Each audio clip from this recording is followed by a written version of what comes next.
Paris Radio Show avec Broadcast Associés. Les jeudis 2 et vendredi 3 juin 2022. L'interview sur Connect en Air. Théo, c'est un plaisir de te retrouver aussi. Plaisir partagé, Alain. Bonjour à tous. C'est hallucinant, on prend les mêmes et on recommence. Exactement, en quelque sorte finalement.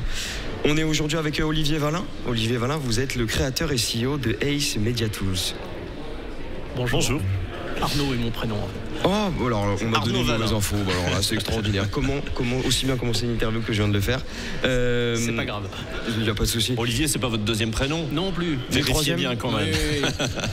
Je le disais à quelques instants, créateur et CEO de Ace Media Tools. On va parler dans un premier temps de ce pourquoi vous êtes connu. À chaque fois qu'un auditeur passe en radio, vous êtes en partie grâce ou derrière tout ce dispositif-là. Est-ce que vous pouvez nous en parler un petit peu plus? Oui, effectivement, nous avons créé une suite logicielle qui s'appelle Ines, qui est une suite logicielle qui permet de faire intervenir des auditeurs à l'antenne. Donc, par exemple, quand vous écoutez RMC, les auditeurs qui interviennent sont entre guillemets pilotés par Ines. Donc, c'est un logiciel qui permet d'accéder à une base de données, rien que de très classique par rapport à ce qui se fait en termes de gestion d'insert téléphonique.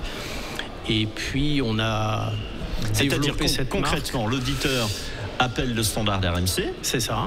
D'accord. On enregistre une fiche avec des informations concernant la personne. Avant était enregistré sur un petit Bristol avec les coordonnées de l'auditeur, son numéro de téléphone, son nom, son prénom, son parcours, sa fonction, sa question, tout ça, c'est enregistré dans une fiche électronique. Absolument, dans sur une Ines. base de données. Ok. Voilà. Vous citez RMC parce que j'imagine que c'est un de vos clients. C'est un de nos clients, effectivement. Et donc on a développé toute cette suite-là avec l'intention de dire à un moment donné, on doit pouvoir virtualiser toutes ces télécommunications. Et donc depuis, on a développé des versions déclinées d'Ines.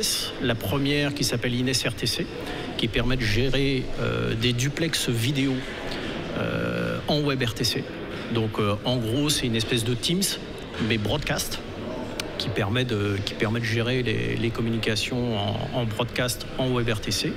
Et puis on a développé une deuxième déclinaison qu'on appelle Ines Solo, qui est plus spécifiquement dédiée à des journalistes qui travaillent seuls chez eux, qui est un site web sur lequel ils peuvent composer un numéro de téléphone, appeler un correspondant, et quand ils raccrochent la communication, ils reçoivent le fichier de l'enregistrement de la communication téléphonique, sans avoir aucun équipement à installer, ni à acheter, etc. C'est juste une location, en fait, d'une application. Et voilà, donc, et tout ça, aujourd'hui, est en train de créer un ensemble, une suite logicielle qui permet de gérer des télécommunications. Et on a un autre outil qui s'appelle Smart Codec, qui permet de gérer des flottes importantes de codecs, donc les codecs audio, tels qu'on les connaît, de différentes marques. Nous, on représente par exemple la marque Digigram, mais ça peut être aussi des codecs d'autres marques, d'autres fournisseurs. Et cette gestion de codecs est installée sur des chaînes comme M6 RTL ou BFM RMC, etc. Donc ce sont vos principaux clients. J'imagine que vous avez bon nombre de clients. Oui. Vous travaillez aussi avec des radios locales, avec des réseaux régionaux? Alors oui, parce qu'en fait, on a aussi développé, au-delà de notre activité de développement de logiciels, on a aussi développé une activité de distribution. Et là, on a signé des partenariats avec des sociétés européennes. Je tiens d'ailleurs à ce que ces sociétés soient européennes. C'est un engagement un peu personnel là-dessus.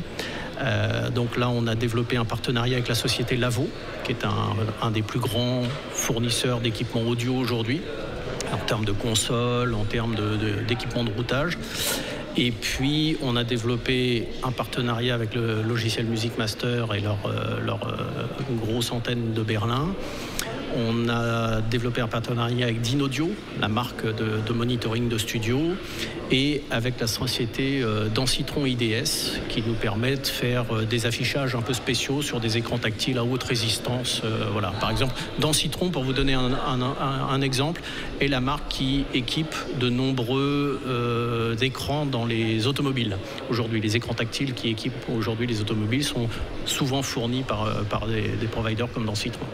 Vous me racontiez hors antenne il y a quelques instants l'idée qui vous est venue lorsqu'il fallait développer la qualité de l'audition. D'où part cette idée-là, finalement si essentielle aujourd'hui en radio, mais qui a bien dû être créé à un moment pour passer des fiches Bristol au numérique, comme Alain le disait il y a quelques instants. Parce que j'ai moi-même été exploitant dans une radio, dans une chaîne de radio, puis directeur technique, et je me suis bien rendu compte des carences qu'on avait en termes de gestion des auditeurs, etc. Et puis, on n'est pas les seuls à faire ça, hein. Nos concurrents le font très bien aussi. On a un concurrent qui équipe aujourd'hui la BBC qui fait ça très bien également. C'est aujourd'hui devenu ce qu'on appelle un must-have dans les radios et les télévisions.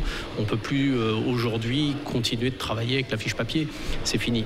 Et puis, la qualité audio est devenue absolument nécessaire. Le mode téléphone aujourd'hui à l'antenne est difficilement supportable.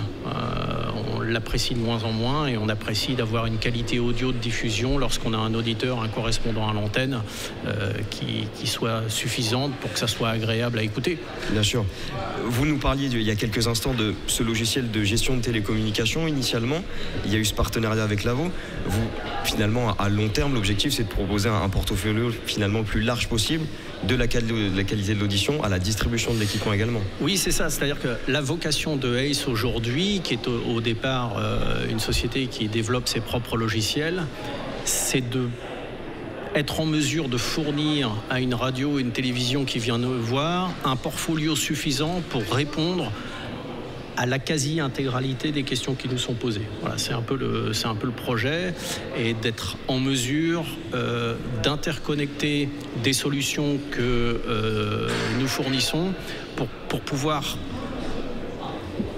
fournir à la chaîne un équipement cohérent en fait. C'est-à-dire qu'aujourd'hui, on a une automation de radio qui s'appelle OmniPlayer qu'on distribue depuis les Pays-Bas. OmniPlayer aujourd'hui travaille avec Lavo depuis plusieurs années. L'intégration entre l'automation et la console est absolument totale. Les gens qui veulent venir sur le stand aujourd'hui voir un petit peu comment ça fonctionne, aujourd'hui la nouvelle console Diamond de Lavo et l'automation, la V3 automation d'OmniPlayer sont parfaitement intégrées. L'objectif, c'est de retrouver une cohérence finalement entre tous les groupes. C'est ça. Et puis aussi d'avoir des systèmes qui soient les plus simples possibles en termes d'exploitation et surtout de support. C'est-à-dire que quand la chaîne a un problème quelconque, qu'elle puisse avoir un interlocuteur unique qui soit capable de répondre aux deux solutions. Après, effectivement, selon les médias, les attentes et les besoins ne sont pas les mêmes. Non, d'autant qu'on a tendance même à si effectivement répondre, il doit y avoir une matrice il y a commune. On va dire qu'il y a un tronc commun dans le questionnement et dans la volonté de numériser ou d'architecturer différemment. Tout le monde a à peu près aujourd'hui les mêmes questions et les mêmes problématiques. Maintenant, la question va être posée différemment suivant qu'on s'adresse à une radio associative ou au groupe TF1. Évidemment. Voilà, c'est juste pas la même chose. On fait pas face aux mêmes contraintes. Il n'y a pas le même trafic. Ils sont pas forcément. Notre boulot, en revanche, c'est d'être capable de fournir, dans les deux cas, une solution cohérente en répondant au budget de chacun. Voilà, en ayant l'intelligence d'adapter en fonction du budget de chacun. Évidemment, le budget du groupe TF1 n'est pas le même que celui d'une radio associative. Mais les contraintes ne sont pas les mêmes non plus. Absolument. Donc ce qu'il faut, c'est répondre intelligemment. On a des gens chez Ace qui ont une expertise technique qui est largement suffisante pour répondre dans les deux cas. Merci Arnaud Vanin, merci d'être venu sur ce plateau ce matin. Je vous en prie. Bon salon à vous. Merci. Au plaisir. Paris Radio Show. Paris Radio Show. En direct de la scène musicale pendant 2 jours.